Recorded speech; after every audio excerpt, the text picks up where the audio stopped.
E aí, gente, tudo bem? Bem-vindos, bem-vindas. 8 horas da manhã, mercado aberto no ar, com muita informação de política e economia, esses assuntos que se misturam ainda mais depois de sexta-feira, quando caiu a ficha do mercado e despencou a bolsa e subiu o dólar, depois que o pessoal percebeu, investidores e economistas, que 2026 chegou muito antecipado e com um nome na cabeça de chapa que eles não gostariam, o de Flávio Bolsonaro.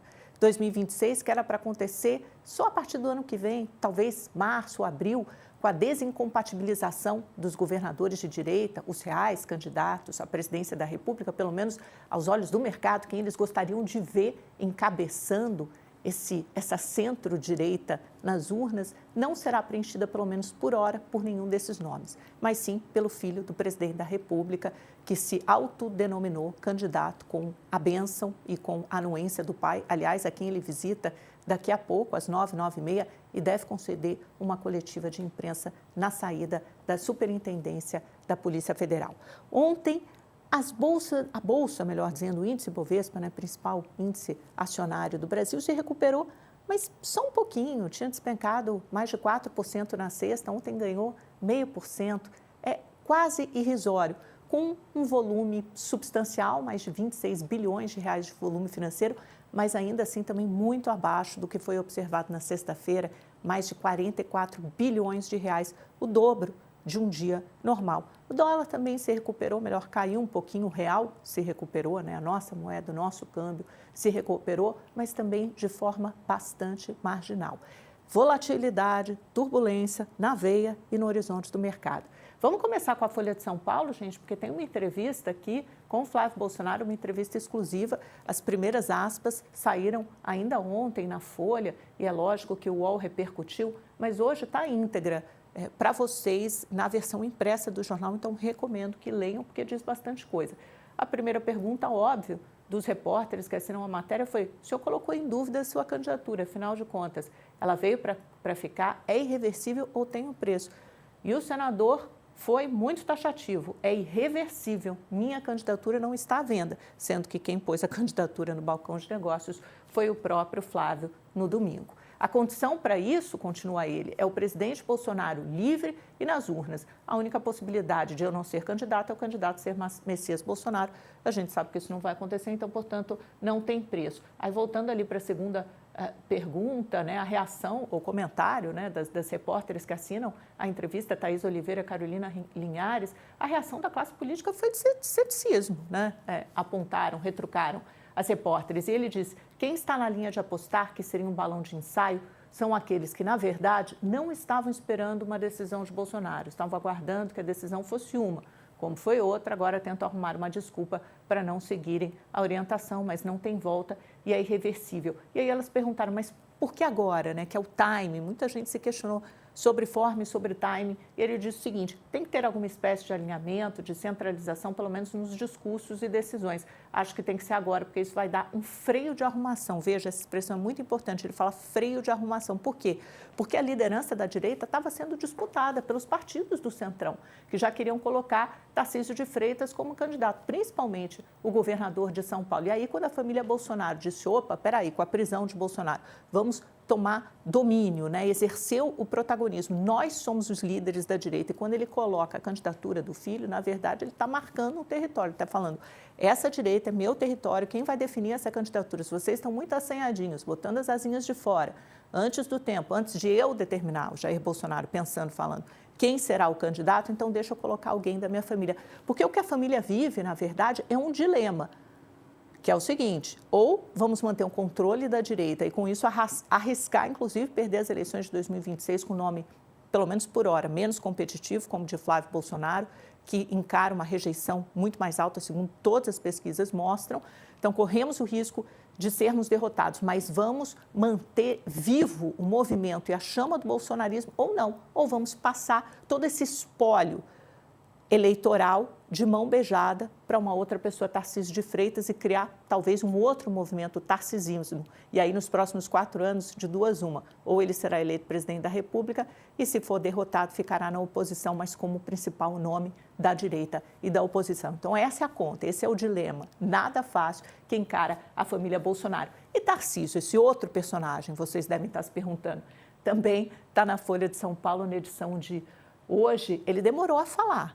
Veja que o anúncio da candidatura de Flávio foi na sexta, mudo e calado, durante toda a sexta-noite, fim de semana e segunda-feira o dia inteiro. Foi só em um evento à noite, em Diadema, que o governador de São Paulo, depois de perguntado e questionado incansavelmente pelos repórteres que o acompanhavam, respondeu. Disse assim: ele, Flávio, esteve comigo na sexta passada, dia 5, nós conversamos sobre isso. O presidente Bolsonaro, uma pessoa que respeito muito, sempre diz que sou grato a Bolsonaro e tem essa lealdade inegociável.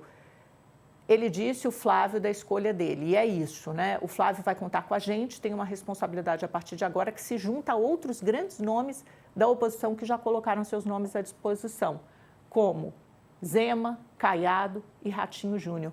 Então, veja que o Tarcísio empenhou apoio, mas depois, mais abaixo, ele diz assim, olha, a gente vai avaliar com o tempo, está cedo, a gente tem tempo de maturação. E aí essa palavra maturação foi uma palavra muito repetida ontem, inclusive pelo Rogério Marinho, que é senador pelo Rio Grande do Norte, do PL, e líder, né, coordenador dessa campanha, já foi na campanha municipal e provavelmente será agora na presidencial. Ele participou de um jantar com Ciro Nogueira, presidente do PP, Antônio Rueda, presidente do União Brasil, e Valdemar Costa Neto, presidente do PL, ontem à noite, na casa do senador e agora pré-candidato à presidência da República, Flávio Bolsonaro, em Brasília. Na saída, Rogério Marinho usou essa mesma palavra, maturação. Como ficou muito claro no fim de semana que o PL está totalmente isolado, porque o Centrão, ninguém do Centrão empenhou apoio a Flávio Bolsonaro, muito pelo contrário, o PSD de Gilberto Kassab diz que terá candidatura própria de Ratinho Júnior, que é governador do Paraná em segundo mandato. A única hipótese que isso não se realize é se Tarcísio de Freitas emplacar no ano que vem uma candidatura à presidência da República. Já Ronaldo Caiado recebeu o aval, conversei com ele ontem à noite, governador de Goiás, recebeu o aval do presidente do partido dele, Antônio Rueda, do União Brasil, para seguir com a candidatura dele à presidência da República. Inclusive, ele será o personagem central, será o protagonista de campanhas que vão começar a rodar, campanhas publicitárias, rádio, TV, enfim, todos os veículos de comunicação, com o Ronaldo Caiado como esse pré-candidato à presidência do União Brasil. O Marcos Pereira, que é o presidente republicano, simplesmente foi convidado por Flávio para esse encontro, mas não compareceu. Os únicos que estiveram lá foram Antônio Rueda e Ciro Nogueira, que têm uma relação de amizade e gratidão ali com o Flávio Bolsonaro, mas também deixaram claro que, por enquanto, não vão entrar nessa candidatura. Vamos fazer, depois desse longo introito, porque é preciso contextualizar e porque efetivamente a política está fazendo preço como nunca antes, eu acho que vai fazer muito mais a partir de 2026 no mercado. Eu vou chamar um brevíssimo intervalo comercial e na volta a gente conversa com Álvaro Bandeira, economista, que vai nos contar tudo sobre as expectativas para a economia. É já já. E você que segue aqui conosco, já está na hora das bolsas, Gustavo. Vamos para as bolsas? Então, vamos lá, gente. Vamos começar pela Ásia, saber como estão as negociações hoje, na véspera da decisão muito aguardada do Banco Centro-Americano. Tóquio subiu um pouquinho, 0,14%, Hong Kong 1,29%, uma queda acentuada, e a China também em baixa de 0,37%. E na Europa, todo mundo também com passo de espera, oscilando ali próximo à estabilidade. Paris e Londres com leves quedas, Frankfurt sobe 0,45%, Madrid ali no azul, mas bem pouquinho, 0,09%. E os Estados Unidos, como é que estão os Estados Unidos? Ontem também.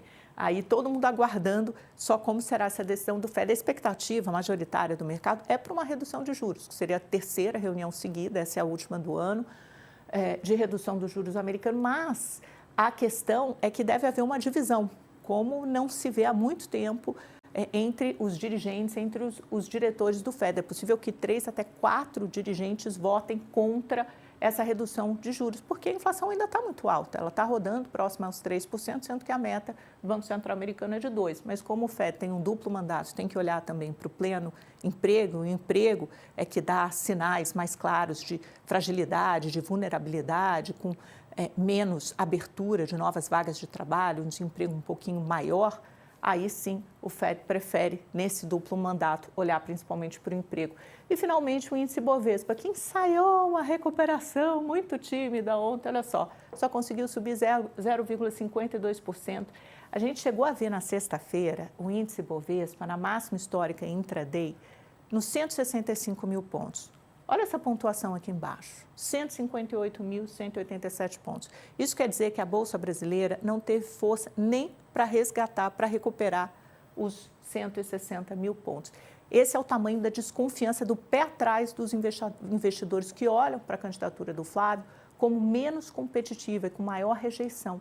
Isso significa que hoje, na visão do mercado, é maior a chance de Lula conquistar um 4º mandato no ano que vem. E a gente sabe que o mercado é basicamente anti-Lula, né? Vamos dar nome aos bois? É isso, eles têm medo, enfim, receio da política fiscal do atual governo. Com ou sem razão, né? É sempre olhar para o copo meio cheio, meio vazio, mas essa é a cabeça do mercado. E o dólar caiu 0,22, R$ 5,42, também bastante alto. E outra tela que eu gostaria de chamar a atenção de vocês, antes da gente conversar com o Álvaro Bandeira, olha, só isso aqui dá uma novela, a gente esquentou a briga, a disputa pelo Warner Bros. Discovery. Depois da Netflix ter oferecido 72 bilhões de dólares na semana passada para os estúdios de streaming e também de entretenimento, as salas de cinema tradicionalíssimas da Warner Bros., veio a Paramount e fez uma proposta ainda maior. Falou, eu dou 108 bilhões de dólares, está aqui, cash, dinheiro na mesa. O pessoal da televisão está de volta conosco, me ouvindo falar, porque eu estava concluindo que o raciocínio da disputa pela Warner Bros. Discovery, que é um dos maiores estúdios, tanto de streaming como de entretenimento, salas de cinema nos Estados Unidos, e ainda tem canais de televisão importantíssimos. Isso é uma diferença também da proposta de Netflix e Paramount, que é outro estúdio de cinema. A gente está acostumado, né, a ver esse Monte Everest aqui com as estrelinhas, isso faz parte, acho que, da memória afetiva de todos nós.